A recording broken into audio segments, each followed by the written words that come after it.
in 12th class, chapter number 7, integrals. Integration is a process which is the inverse of differentiation. Integration differentiation का just opposite है, एक तरह से differentiation का पूरा इन्वर्स है.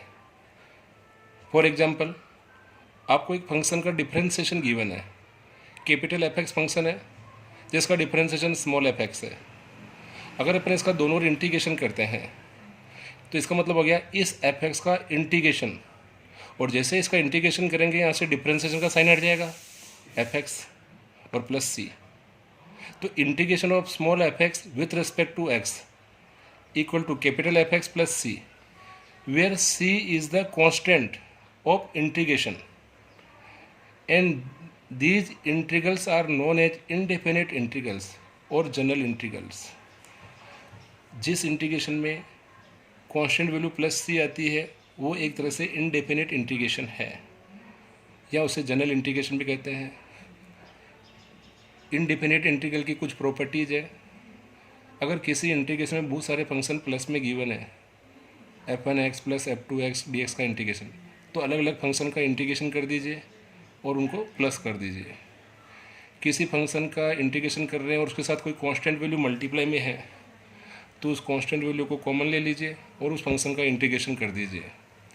सेम थर्ड प्रॉपर्टी, बहुत सारे फंक्शन मल्टीप्लाई प्लस में दे रखे हैं और उनके साथ कोई कांस्टेंट वैल्यू मल्टीप्लाई में है तो कांस्टेंट वैल्यू को कॉमन लेते जाओ और उस फंक्शन का इंटीग्रेशन करते जाओ. इंटीग्रेशन और डिफरेंशिएशन दोनों एक दूसरे के अपोजिट है. अगर आपको डिफरेंशिएशन के सारे फॉर्मूले याद है तो इंटीग्रेशन के फॉर्मूले फटाफट याद हो जाएंगे. फॉर एग्जांपल, एक्स की पावर एन का इंटीग्रेशन डिफरेंशिएशन होता है एन एक्स की पावर एन माइनस वन. तो यहाँ एक्स की पावर एन का इंटीग्रेशन होगा एक्स की power N plus one upon N plus one plus C. Power one increase हो जाएगी और अपॉन में सेम पावर आएगी. ई की पावर एक्स का डिफरेंशिएशन ई की पावर एक्स होता है, इसका मतलब ई की पावर एक्स का इंटीग्रेशन भी ई की पावर एक्स होता है. ए की पावर एक्स का डिफरेंशिएशन ए की power X log E base A होता है, तो ये लॉग ई बेस अपॉन में चला जाएगा.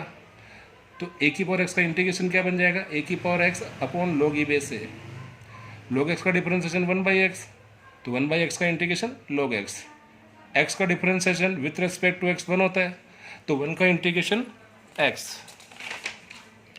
रूट एक्स का differentiation one upon two root X होता है, तो वन अपॉन रूट एक्स का इंटीग्रेशन हो गया two root X plus C. Sine X का डिफरेंशिएशन कोस एक्स होता है, इसका मतलब कोस एक्स का इंटीग्रेशन साइन एक्स है. कोस एक्स का डिफरेंशिएशन माइनस साइन एक्स होता है, तो साइन एक्स का इंटीग्रेशन माइनस कोस एक्स हो गया. टेन एक्स का डिफरेंशिएशन सेक स्क्वायर होता है, तो सेक स्क्वायर एक्स का इंटीग्रेशन टेन एक्स हो गया. कोट एक्स का डिफरेंशिएशन माइनस कोसेक स्क्वायर होता है, तो कोसेक स्क्वायर का इंटीग्रेशन हो गया माइनस कोट एक्स. सेक एक्स का differentiation sec X tan X, तो सेक एक्स टेन एक्स का इंटीग्रेशन हो जाएगा उल्टा सेक एक्स. कोसेक एक्स का differentiation minus cot X cosec X, तो कोट एक्स कोसेक एक्स का इंटीग्रेशन क्या होगा minus cosec X. Sine inverse का differentiation one upon root one minus X square, तो one upon root one minus X square का integration sine X. Cos inverse का minus one upon root one minus X square होता है, तो minus one upon root one minus X square का cos inverse x भी लिख सकते हैं, और अगर अपन माइनस कॉमन ले लें तो माइनस साइन इनवर्स एक्स भी लिख सकते हैं. टेन इनवर्स का one upon one plus X square होता है, तो one upon one plus X square का टेन इनवर्स एक्स हो जाएगा. कोट इनवर्स का differentiation minus one upon one plus X square होता है, तो minus one upon one plus X square का डिफरेंशिएशन कोट इनवर्स एक्स हो जाएगा. इसमें भी अगर माइनस साइन कॉमन ले लें तो माइनस बाहर आ जाएगा और one upon one plus X square का यहाँ से टेन इनवर्स एक्स लिख सकते हैं. सेक इनवर्स एक्स का differentiation one upon X root X square minus one होता है, तो इसका इंटीग्रेशन हो जाएगा one upon X root X square minus one का सेक इनवर्स एक्स, और माइनस साइन आ रहा हो तो कोसेक इनवर्स एक्स. इसी टाइप से चार इंपॉर्टेंट फॉर्मूले, टेन एक्स का इंटीग्रेशन, कोट एक्स का इंटीग्रेशन, सेक एक्स का इंटीग्रेशन और कोसेक एक्स का इंटीग्रेशन. इनको याद रखने की बहुत बढ़िया ट्रिक है. टेन का मतलब होता है साइन अपॉन कोस, अपॉन में कौन आ रहा है कोस, तो कोस का लोगरिथम.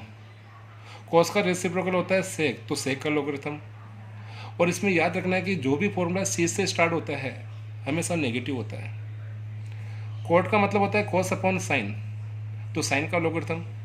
साइन का रेसिप्रोकल होता है कोसेक, तो कोसेक का लोगरिथम.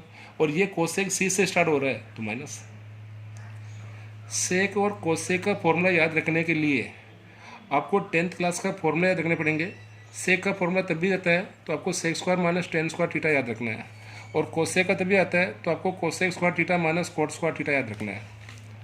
अगर आप सेक एक्स का इंटीग्रेशन कर रहे हैं, क्योंकि ये फॉर्मूला सी से स्टार्ट नहीं है, तो आप इसका प्लस वाला फैक्टर का लोगरिथम लोगे, और ये फॉर्मूला सी से स्टार्ट है तो इसके माइनस वाले फैक्टर का लोगरिथम लोगे। सेक को 1/cos और 10 को साइन अपॉन कोस रखकर सोल्व करने पे एक नया फॉर्मूला बनता है log 10 π/4 प्लस x/2। इसको भी साइन और कोस में कन्वर्ट करने के बाद एक नया फॉर्मूला बनता है log 10 x/2 प्लस c।